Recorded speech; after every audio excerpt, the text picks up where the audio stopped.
Hi hello friends, Sibin vlogs എന്ന എൻ്റെ ചാനലിലേക്ക് സ്വാഗതം. സബ്സ്ക്രൈബ് ചെയ്തില്ലെങ്കിൽ ദയവായി സബ്സ്ക്രൈബ് ചെയ്യുക. താങ്ക്സ്. ഞാനാണെങ്കിൽ ചെന്നൈയിൽ പോയായിരുന്നു. അപ്പോൾ ചെന്നൈയിൽ പോയ കഥ ഞാൻ പറഞ്ഞുതരാം. അവിടുത്തെ ഒരു അനുഭവം, എൻ്റെ ഒരു എക്സ്പീരിയൻസ് പറഞ്ഞുതരാം. ഇപ്പം നാട്ടിലെ അപേക്ഷിച്ച് ചെന്നൈയിൽ കമ്പയർ ചെയ്യുമ്പം അവിടെ ഈ ഹോട്ടലുകളിലൊക്കെ ഫുഡിനൊക്കെ വളരെ വിലക്കുറവാണ്. പിന്നെ നല്ലൊരു അന്തരീക്ഷമാണ്. ചെന്നൈ എന്തായാലും കൊള്ളാം, എനിക്ക് ഭയങ്കരമായിട്ട് ഇഷ്ടപ്പെട്ടു. ജീവിക്കാനായിട്ട് ചിലവ് കുറവാണ്.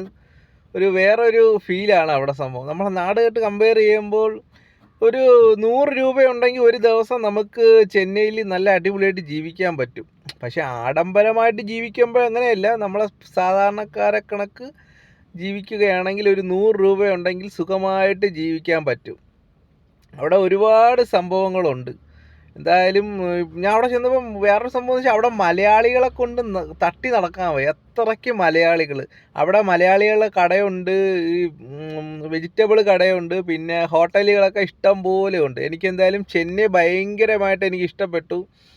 എൻ്റെ ഒരു ഫ്രണ്ടിൻ്റെ കൂടെ അവനെ ഇൻ്റർവ്യൂ ഉണ്ടായിരുന്നു സിംഗപ്പൂരിൽ പോകാനായിട്ട്. അപ്പോൾ അവിടെ വെച്ചിട്ടായിരുന്നു ഇൻ്റർവ്യൂ. അങ്ങനെയാണ് ഞാൻ അവിടെ പോയത്. എന്തായാലും ചെന്നൈ സൂപ്പറാണ്. ഇനിയിപ്പോൾ എന്തായാലും അടുത്ത് ഞാൻ ചെന്നൈയിൽ പോയിട്ടൊരു വ്ളോഗ് ചെയ്യണമെന്നുണ്ട്. കാരണം അവിടെ ഇഷ്ടംപോലെ വ്ളോഗർമാരുണ്ട്. പിന്നെ പിന്നെ മെട്രോ ഒക്കെ ഒരുപാടുണ്ട്. പിന്നെ ഞാൻ അവിടെ ചെന്നിട്ട് യൂബറാണ് എടുത്തത്. യൂബർ, ഒലെ, റാപ്പിഡോ അതൊക്കെയുണ്ട്. എന്തായാലും ചെന്നൈയിലെ ഫുഡ് എനിക്കിഷ്ടപ്പെട്ടു. പിന്നെ നമ്മളെ നാട്ടിനെ പോലെ അവിടെ പച്ചരിച്ചോറാണ്.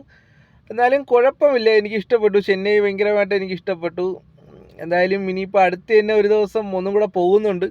അപ്പോൾ ഞാൻ എന്തായാലും അവിടുത്തെ ഒരു വ്ളോഗ് ചെയ്യുന്നതാണ്. പിന്നെ അവിടെ ഇഷ്ടംപോലെ മാളുകളൊക്കെ ഉണ്ട്. പിന്നെ